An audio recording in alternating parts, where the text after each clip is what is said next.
The sound of dishes crashing to the floor was my first memory of La Maison. I was 5 years old, watching in horror as my father's career as a restaurateur came crashing down, literally and figuratively. That night, as he swept up broken plates and dreams, he told me something I'd never forget. Sophia, in this business, you either own the restaurant or the restaurant owns you. 25 years later, those words still echo in my mind as I stand in the kitchen of Taste, watching my staff prepare for another busy night. They don't know I own this place. None of them do, except for my lawyer and accountant. To everyone else, I'm just Sophia Martinez, the quiet consultant who occasionally drops by to observe operations. My family? They think I'm a failed chef who couldn't hack it in culinary school. They're not entirely wrong about the culinary school part. I dropped out after 2 semesters. What they don't know is that I left because I was too busy buying my first failing restaurant and turning it around for a profit. You're throwing your life away, Mom had said when I quit school. Look at your sister Olivia, graduating medical school with honors, making something of herself. Ah, Olivia, the golden child, the successful surgeon who could do no wrong. Every family dinner became a celebration of her latest achievement, while my presence was tolerated with thinly veiled disappointment. But I had a plan. While they thought I was floundering, I was building an empire. One restaurant at a time, I acquired failing establishments, revitalized them, and either sold them for profit or kept them in my growing portfolio.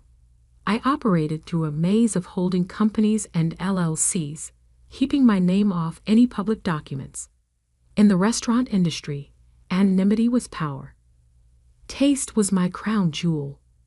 When it came on the market 3 years ago, my family was devastated. It had been their favorite restaurant for special occasions, birthdays, anniversaries, celebrations of Olivia's endless achievements. The previous owner, an old-school French chef, had run it into the ground with mismanagement and an outdated menu. I bought it through one of my companies, poured millions into renovations, and transformed it into the hottest reservation in the city. The irony of my family still dining here, never knowing it was mine, gave me a quiet satisfaction. Ms. Martinez. Miguel, my general manager, approached with a tablet in hand. The private party for tonight. The Martinez group? They've requested some special arrangements. My stomach tightened. Tonight was Mom's 60th birthday celebration, organized by Olivia, of course. I'd received the invitation 2 weeks ago, a reluctant inclusion that made it clear my presence was more obligation than desire. What kind of arrangements? I asked, though I already had a feeling I knew. They've requested 20 seats at the main table, but Miguel looked uncomfortable. They've asked for an additional small table near the kitchen for one guest. They said it's for family who's, more comfortable with the staff. The knife twisted deeper. Same old Olivia, finding ways to put me in my place. She probably told the restaurant it was for a socially awkward cousin or something equally dismissive. I see. I kept my voice neutral. And the main table arrangements? Miguel scrolled through his tablet. Dr. Olivia Martinez specified the seating. She's placed herself next to her husband Daniel at the head of the table, with their parents next to them. Then various aunts, uncles, cousins. He paused. She was very particular about the champagne service, only for the main table. Of course she was. Heaven forbid the family disappointment get a glass of champagne. I spent the rest of the afternoon in my hidden office above the kitchen, watching the security feeds as my family arrived. Mom and Dad first, Mom resplendent in a new designer dress. Then Olivia and Daniel, her surgeon husband, looking like they'd stepped out of a magazine. Aunts, uncles, cousins, all dressed to impress. I arrived last, wearing a simple black dress that probably cost less than Olivia's shoes. The hostess, following instructions she didn't know came from my sister, led me to the small table near the kitchen doors. "You can sit here," Olivia said loudly enough for nearby tables to hear. "Where you belong." She smirked, adjusting her diamond necklace. "After all, you always said you wanted to work in restaurants." The rest of the family tittered politely at her joke. Mom looked embarrassed, but said nothing. Dad suddenly became very interested in his menu. I sat down at my lonely table, watching the champagne being poured at the main table, listening to the toasts and laughter. Each time the kitchen door swung open, I caught glimpses of my staff, working with the precision and excellence I demanded when I rebuilt this place. Miguel approached my table looking nervous. He knew me as the consultant who signed his paychecks, but he'd been instructed by Olivia to treat me like an unwanted guest. "Can I get you some water?" he asked quietly. I looked up at him, then at my family celebrating without me, then back at the manager who had no idea he was speaking to the owner of not just this restaurant, but 5 others across the city. "Actually," I said, reaching for my phone, "I think it's time for some changes to tonight's service." The next few hours would teach my family a lesson about judging books by their covers. And maybe, just maybe, they'd finally understand that success doesn't always wear a designer label or come with a medical degree. Little did they know, they were celebrating in my house. And in my house, everyone eventually learns their place at the table. I've learned something important in my years of running restaurants. Timing is everything. Whether you're plating a perfect souffle or destroying someone's illusions of superiority, it all comes down to the exact right moment. Sitting at my isolated table, I watched my family through new eyes. The way Olivia held court at the head of the table, regaling everyone with stories of her latest surgical triumph. How Mom beamed with pride while Dad nodded along, occasionally glancing at his phone to check stock prices. The cousins, aunts, and uncles all orbiting around them like satellites around a sun. 20 years of dismissal and condescension had led to this moment. But before I could make my move, Olivia decided to twist the knife one more time. "Oh, Miguel," she called out to my manager, her voice dripping with false sweetness. "Could you please make sure my sister gets the special menu?" She threw me a smirk. "The one with prices removed. We wouldn't want her to worry about the cost." Miguel looked uncomfortable, knowing full well I signed his paychecks as the consultant. But he had his instructions from the party organizer. He brought me a menu, apologetic eyes meeting mine. "The special menu, as requested," he murmured. I opened it, noticing how Olivia watched expectantly, waiting for my humiliation. Instead, I smiled. "Miguel," I said clearly, loud enough for nearby tables to hear, "please bring me your wine list, the complete one, including the reserve cellar." Olivia's eyebrows shot up. The reserve cellar at Taste was legendary. Bottles ranging from $500 to $50,000, carefully curated over years. Access was by invitation only, something she tried and failed to obtain despite her status as a regular customer. "Safia," Mom called from the main table, her voice tight with embarrassment.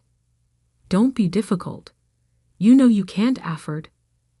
"Actually," I cut in, "I think I'll have the 1982 Chateau Lafite Rothschild." I turned to Miguel. "From the private collection in Cellar 3. The room went quiet. Even the regular diners knew about that bottle. $15,000 of liquid history, part of a collection that the mysterious owner of Taste had reportedly acquired at auction. Miguel's eyes widened slightly. He knew that only one person could authorize that bottle. "Right away, Ms. Martinez," he said, a new note of respect in his voice. "Sofia, stop this immediately," Dad snapped, his face reddening. "You can't just order." "I can," I said calmly, "and I will."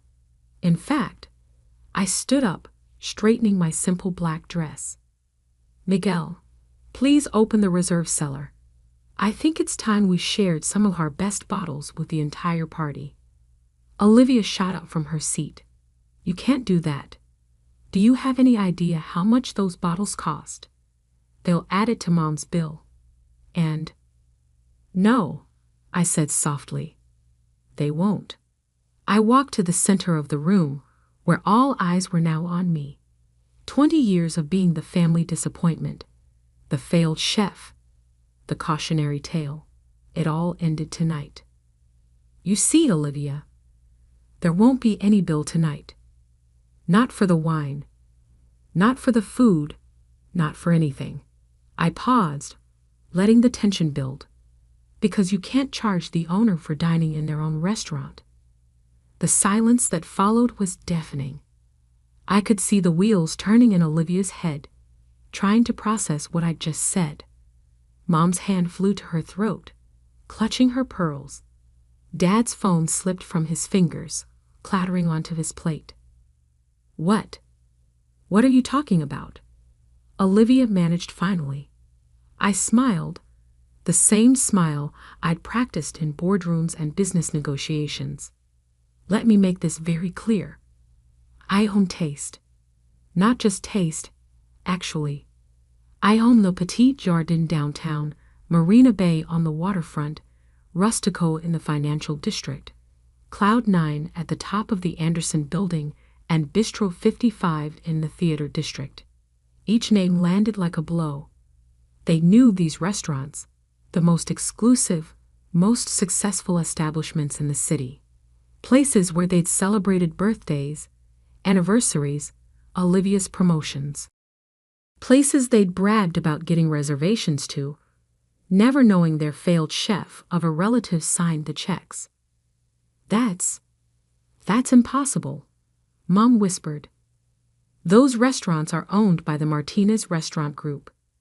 "Yes," I agreed. "They are. Martinez Restaurant Group, founded by Sofia Martinez, incorporated 7 years ago." I turned to Miguel. "Could you please bring my laptop from my office? The one above the kitchen." As Miguel hurried off, I could see the reality starting to sink in for my family. Every dismissive comment, every condescending remark, every time they'd look down on my failure, it was all coming back to haunt them. But you dropped out of culinary school," Olivia sputtered. "You couldn't even finish your training." "I dropped out because I was too busy buying my first restaurant," I corrected her. "A failing Italian place in the business district. Bought it for pennies on the dollar, turned it around in 6 months, sold it for triple the investment. Used that money to buy 2 more failing restaurants. Rinse and repeat." Miguel returned with my laptop. I opened it, logging into the restaurant's systems. With a few keystrokes, every screen in the restaurant, the ones usually showing wine selections and daily specials, switched to display the Martinez Restaurant Group's holdings and financial statements. Current annual revenue across all properties, $35 million, I announced. Net profit last year, $12 million. Market value of the restaurant group, approximately $150 million. The numbers hit them like physical blows. I could see Dad, the former accountant, mouthing the figures in shock. Olivia had gone pale, her perfectly manicured hands gripping the edge of the table. "All those times you seated me by the kitchen," I continued, my voice carrying in the hushed room, All those times you made jokes about my restaurant career. I was signing your checks. Every bottle of wine you ordered to impress your friends. Every special table you requested. Every time you dropped my name to get a reservation. You were trading on my reputation without even knowing it. The look on their faces was almost worth 20 years of condescension. Almost. But I wasn't done yet. Because timing, as I said, is everything. And I had saved my best course for last. The thing about revenge, like fine wine, is that it's best served at precisely the right temperature. Too cold, and you lose the subtle notes. Too warm, and it overwhelms the palate. As I stood in my restaurant, watching my family process the revelation of my success, I felt a strange sense of calm. The expensive bottle of wine arrived, and I gestured for Miguel to pour glasses for everyone, even at my former lonely table by the kitchen. A toast, I said, lifting my glass, to assumptions and to their consequences. Olivia remained frozen. Her perfect makeup couldn't hide the shock on her face.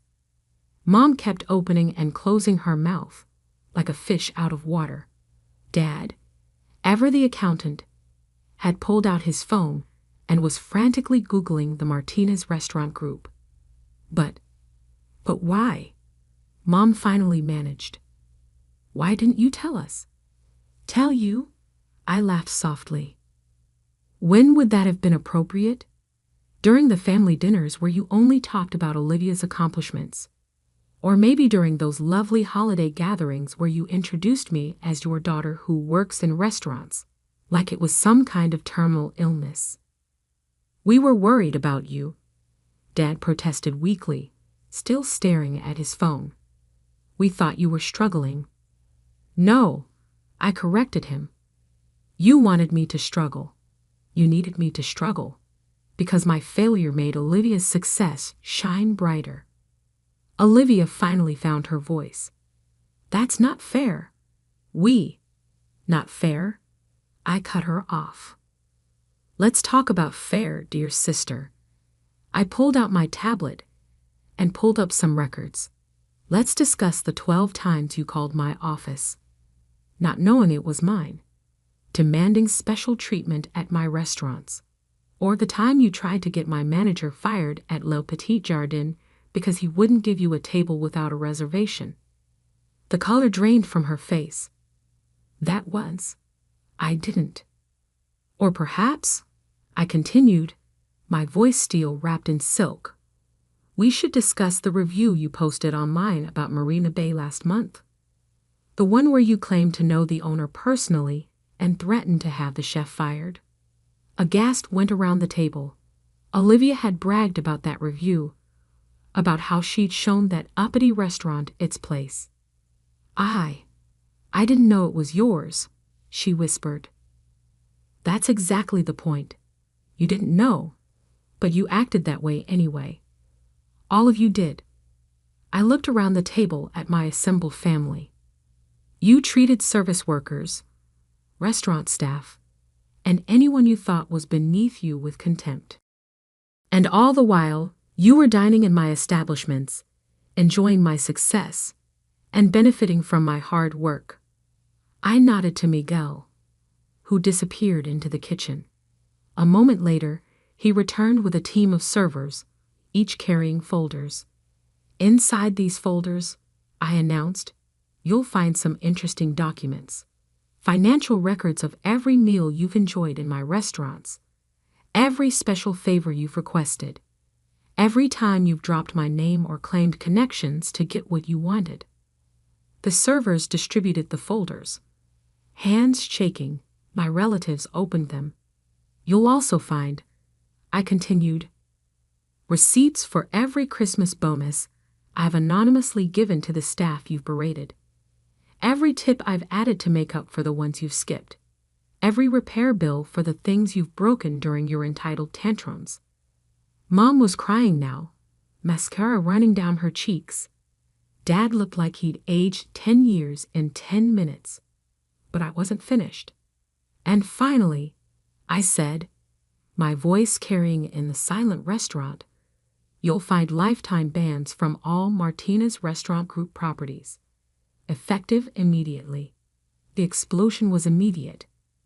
You can't do this, Olivia shrieked, standing up so fast her chair toppled backward. We're family. Family? I raised an eyebrow. Was it family when you seated me by the kitchen tonight? Was it family when you mocked my career choice for 20 years? Was it family when you treated my staff, people who depend on me for their livelihoods, like they were beneath you? Safia, please. Mom pleaded. We can fix this. We didn't know. That's right, Mom. You didn't know. You never bothered to find out. You were too busy planning parties to celebrate Olivia's every minor achievement to notice that your other daughter was building an empire. I turned to Miguel. Please escort them out, all of them, and make sure their bans are implemented across all properties immediately. As security began to move forward, Dad stood up. Wait, the bill? For tonight. Consider it my last gift, I said coldly. A final meal in one of my restaurants. Though I doubt you'll enjoy the taste of humble pie. I watched as they were escorted out, my proud family reduced to shocked whispers and backward glances. Olivia tried to protest one last time at the door, but the sight of additional security guards convinced her to leave quietly. Once they were gone, I addressed the other diners, who had watched the scene unfold with rapt attention. I apologize for the disruption, I said. Your meals tonight are on the house. Please, enjoy the rest of your evening. The applause that followed was unexpected but warming. I nodded to Miguel to bring me the expensive bottle of wine at my small table by the kitchen. My favorite spot, as it turned out. The place where I could hear the rhythm of my restaurant, feel its heartbeat. Over the next few weeks, the calls and messages poured in. Apologies, explanations, justifications. Mom left tearful voicemails about how proud she was, how she'd always believed in me. She hadn't. Olivia's messages swung between anger and attempted reconciliation. Dad sent lengthy emails analyzing my business success, offering unsolicited advice about tax strategies. I ignored them all. 6 months later, I opened my newest restaurant, a small, intimate place called Second Chances. The concept was simple. We hired people who needed a fresh start, trained them in the culinary arts, and gave them the opportunity I'd made for myself. On opening night, as I stood in the kitchen watching my new staff prepare for service, Miguel appeared at my side. Your family is outside, he said quietly. Your sister made a reservation under a different name. They're asking to speak with you. I thought about it for a moment, remembered the lonely girl at the table by the kitchen, remembered the years of dismissal and doubt. Then I thought about the empire I'd built, the success I'd achieved, the lives I was changing. Tell them, I said, tying on my apron and picking up a knife, that the owner is busy cooking, and remind them about their lifetime ban. Miguel smiled and headed out. I turned to my new staff, former addicts, ex-cons, abuse survivors, all getting their second chance. All right, everyone, I called out. Time to show the world what you can do. Remember what I always say. They joined in, voices strong and proud. In this business, you either own the restaurant or the restaurant owns you. I smiled, feeling the familiar heat of the kitchen, the energy of circus about to begin. This was my empire, built on hard work, skill, and the determination to prove everyone wrong. And the best revenge wasn't serving it cold. It was serving it perfectly prepared, beautifully plated, and completely out of reach. The kitchen doors swung open and another night of service began. In my restaurants, everyone eventually learns their place. Some just learn it the hard way. As for my family, they still try to get reservations at my restaurant sometimes, using different names or having friends make bookings for them. Each time, they're politely turned away. Each time, they learn again that success, like the best meals, is sweetest when earned. They say you can't choose your family, but you can choose how you deal with them. I chose to build an empire they couldn't enter, create success they couldn't claim, and find happiness they couldn't diminish. And every night, I still sit at that table by the kitchen, drinking expensive wine and listening to the symphony of a well-run restaurant. It turns out the best seat in the house was the one they thought was a punishment. Sometimes revenge doesn't need to be cold. Sometimes it just needs to be served with perfect timing, impeccable presentation, and a side of lifetime ban.